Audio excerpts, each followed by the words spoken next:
พ่อนี่งานนั้นคนบัดไปจะเซิ่นบัดเชิญไปห่วมงานบ่บุญบ้านเพิ่นบ่โอ้ยเนาะไปเจ้าคนนี่คือหลายสิแท้ไปเบิดบ้านเพราะว่าเขาเจ้ามาเซิ่นบ้านนอกไปโอ้ไปเบิดหมู่บ้านเด้อป้าพี่น้องเอ้ยบ้านนี่ขนาดเด้ออำพรก็ไปคือกันเนาะไปโอ้น้องอำพรไปเบิดหมู่บ้านพี่น้องเอ้ยพูดไปเนาะเงียบเลยพุ่นเต็มพุ่นสลากวน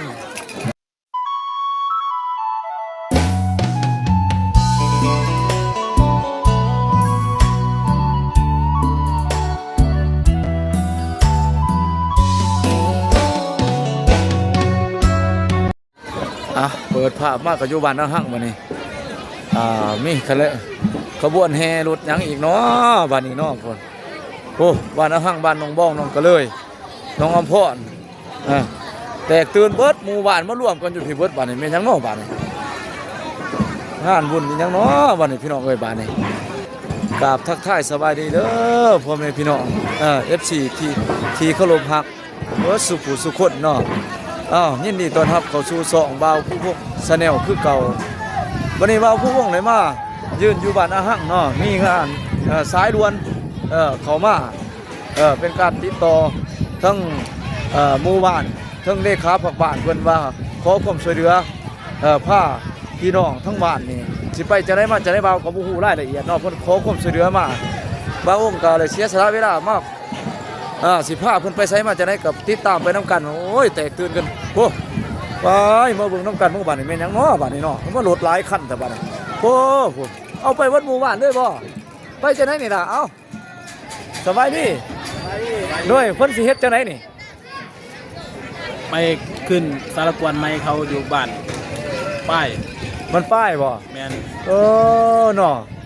งานใหญ่เด้อไปวัดหมู่บ้านเด้อแม่นโอ้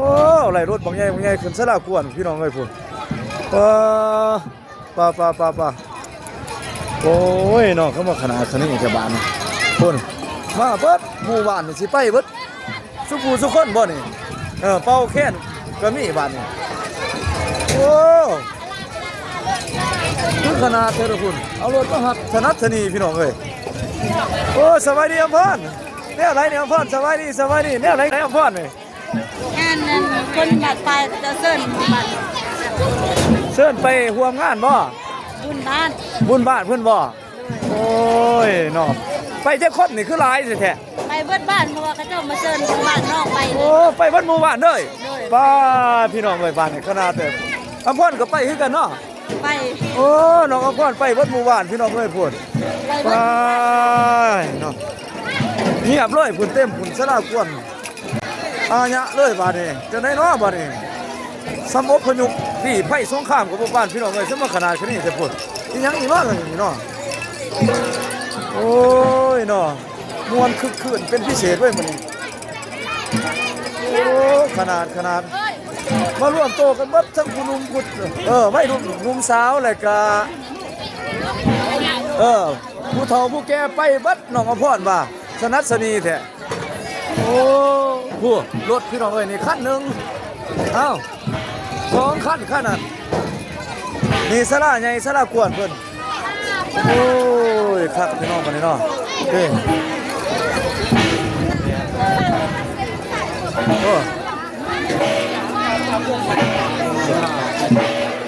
ไปบัดเลยวันนี้น่ะก็เลยก็ไปวันนี้สบายดีก็เลยนั่นก็เลยก็ไปคือกันวันนี้ไปนั่นคือกันบ่โอ้ยเนาะก็มาหลายคักแต่วันนี้จนได้เมารถพี่น้องเอ้ยพูดโอ้เนาะพิเศษได้หมดขนาดงานไงครับบ้านนี้พี่น้องเอ้ย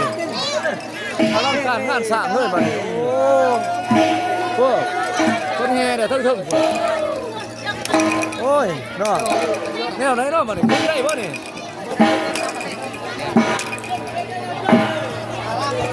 ขึ้นได้บ่ค่อยนี่ขึ้นไปขึ้นไปบ่พิษบ่คนต่างอ้วนเดี๋ยวถ่ายคลิปแล้วก็พิธีพวกนี้บ่ขึ้นได้บ่ใช้ได้ผู้ใดสิเป่าแค้นให้ฟังว่านี่เป่าแค้นค่อยนั่งให้ฟังได้มั้งบัดนี้เป็นอยู่บ่ล่ะหมอแค้นหมอลำนี่เบิ่งโอ้คือเท่เว้ยหมอแค้นหมอลำนี่ข ของแท้บ่นี่แค่นนี่เอาเป่าเบิ่งเจ้าบาทมื้อน่าโอ้โหโอ้ยมีหอนหมอแค่นหมอลำพี่น้องเอ้ยโคตรเต็มอาณาพุ่นโอ้ยบางสิขออนุญาตขึ้นไปถ่ายทำอยู่เทิงเอ้าพี่น้องเอ้ยสิพาพี่พาน้องขึ้นมาเทิงเบิ่งมาเบิ่งเพิ่นฉลองเฉลิมกันจังได๋นี่เป็นตะมวนคึกคืนพิเศษเอ้าเป็นครั้งแรกแล้วที่ได้เห็นแบบนี้พี่น้องเอ้ยเป็นลาวไต้นี่มีบ่กินอยู่บ้านพี่น้องเอ้ย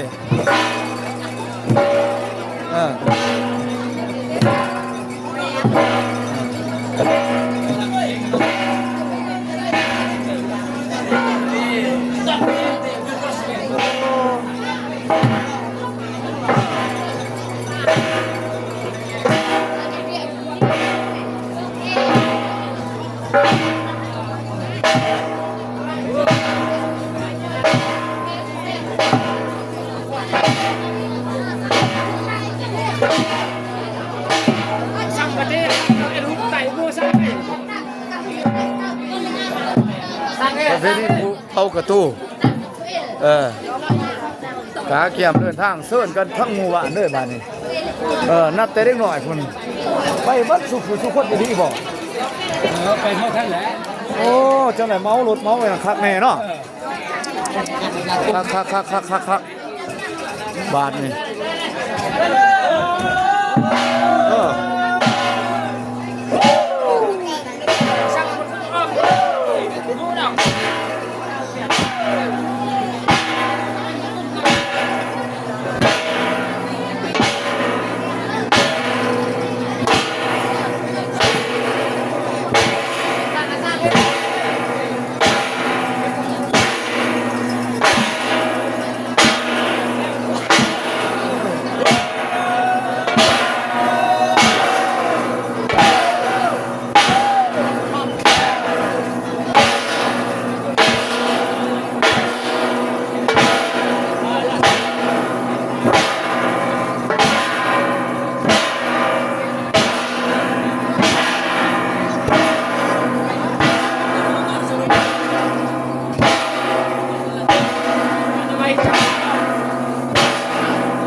ตาเกียมออกเดินทาง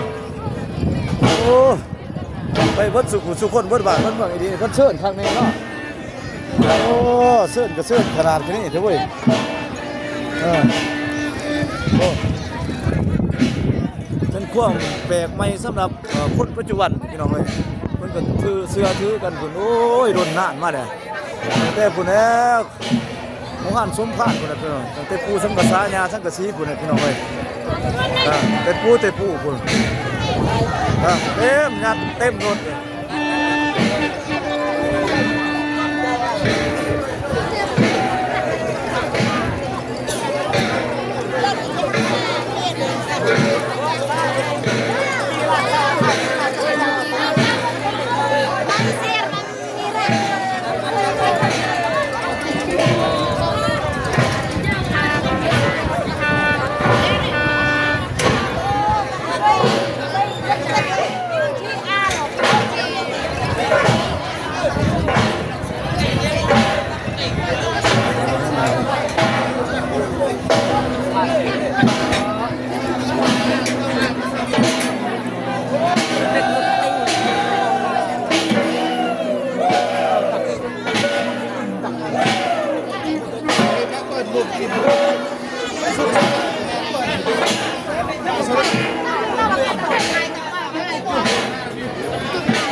เอานี่ขั้นหนึ่งรถใหญ่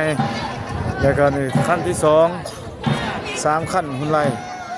สี่แล้วก็หาก็รถบาวงเพิ่นก็นำทับคือกัน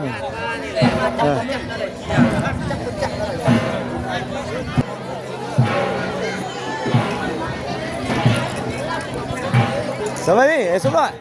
สวัสดีก่อนมานี่โอ้ยสวัสดีโอ้ยเอาอยากให้ไอ้สุน้อยเว้าสู่ฟังในแนวไรนี่พิธีตัวนี้เฮาสิไปในน้ำจังได๋มาจังได๋นี่เพิ่นเชิญแนวใดอยากให้อ้ายร่วมเด้อ เจ้าดันปลาเซฟบ้านปลายเซฟสั้นนะครับเพราะว่าทางบ้านจุฬาคุ้มปลายเพิ่นได้เชิญบ้านกันคุมหังมาเซฟสั้นนะเอาบุญประจำปี โอ้เห็นบุญประจำปีเป็นหีดของอันเดียวกันแนวนั้นบ่ เจ้า เพิ่นสิขึ้นศาลากวนแนวไรหรือว่าแนวไรเบียกเพิ่น คือสารควนนั่นบ่ แต่ว่านี่เขาเจ้าก็เฮ็ดสารควนไม่ก็เลยเขาเฮ็ดฮีดแต่ว่าเชิญบ้านกันคุมหังมาเซฟ โอ้ถือว่ามา พี่นี่ ไป เผาหัน ไปเฮ็ดฮีดส้นเผาประเพณีส้นเผาฟอดอ้อมแนวนั้นบ่ใส่แข่งงานของบ้านเฮา โดย จักคนเพิ่นให้เอานี่ ฮะ ไปจักคนเฮาสิไป เขาก็ไม่ได้กำหนด ถือว่าไปเบิดบ้านเลย จ้าแม่นเลย ว่าสมขนาดแต่รถนี่บักใหญ่พี่น้องเอ้ยนี่4-5คันทั้งรวมทั้งรถบาวงนี่ก็โอ้ขนาดนั้นไปนี่กำหนดจังได๋ล่ะทั้งวัยรุ่นหนุ่มสาวเล็กๆน้อยๆผู้เฒ่าไปเบิด จ้าแม่นเลย โอ้ไปนี่เขากำหนดไปกลับหรือแนวไหนเนี่ยเอ้าบอก ไปมื้อนี้แหละมากับมื้ออื่น โอ้ถือว่าเพิ่นให้ไปพักแฮมคืนอยู่พุ่นคืนหนึง บอกว่าคันว่าผู้จะพักกับพักผู้ว่าจะพักกันมาคาเวียกกับเจ้าของรถเพิ่นก็ครับเพิ่นก็มาเอานะ บ่เว้าเรื่องคนในบ้านเฮานี่ถือว่าได้ไปนอนพุ่น จ้านอนทุกค โอ้ น ถือว่ากินอยู่หยังกินอยากแม่นเพิ่นรับผิดชอบด้วยแนวใด เพราะว่ามีการพวกมันเด้ โดย จากคืนนะ โดยแต่ว่าเฮาเพิ่นก็เคยเชิญอยู่บ่หรือว่าครั้งแรกเชิญบ้านเฮานี่ เด็กเกียนเคยเชิญอยู่นั่นเพราะว่าอันนี้เป็นว่าครบรอบ30 ปี 30 ปีพุ่นบ่ เจ้า ก็เฮ็ดใหญ่เด้อกษัตริย์บุญใหญ่เด้อ บุญใหญ่ประจำปี โดยโอ้บุญประจำปีบ้านเฮาก็เคยเชิญเพิ่นมาบ่บ้านนี่บ้านคุ้มป้าย เคยอยู่อันนี้ก็ค่าเบาๆตกมันอยู่ในเที่ยงนี่ก็อันนี้แบบว่าครั้งแรก เริ่มสารสัมพันธ์กันมากขึ้นเนาะ จ้า มีแต่สิ ทำที่สอบข้อ4อันนั้นของ ส้นเผาโอ้ยส้นเผากระตูกนี่แมนเบิดเนาะขอบใจได้เด้อขอบใจอ้ายเพิ่นบาทนึงขอบใจได้อ้ายโอ้ยไป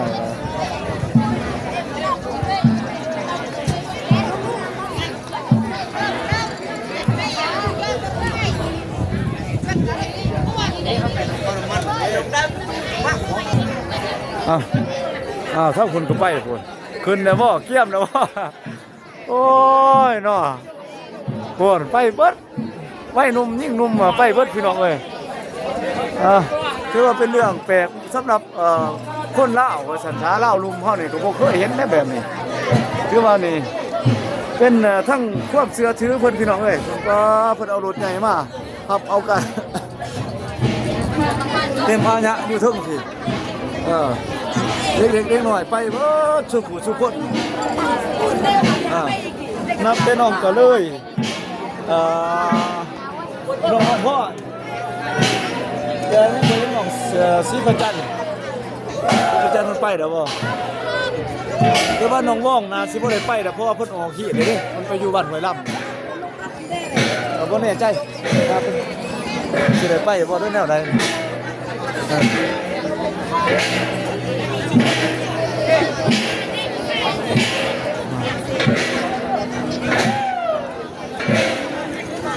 โอ้น้องสีประจันพุ่น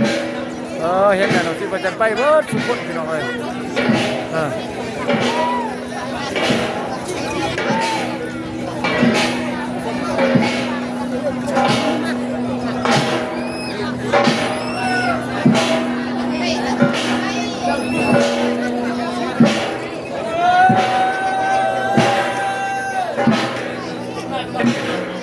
กางเกี่ยมสิไปเบิดเลยก็สิมีบางส่วนที่ว่ายังบ่ได้ไปก็สิน้อยเดียวแต่ว่าไปจำนวนหลายแล้วว่า8-90% ที่เพิ่นไปพี่น้องเอ้ยเตรียมออกเดินทางเลย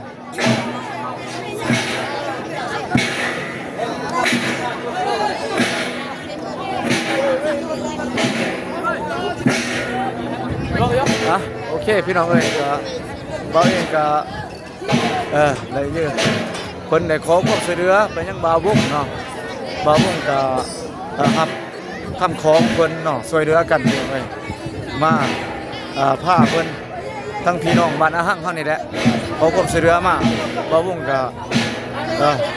ช่วยเนาะตัวใดช่วยไหลเขาก็ช่วย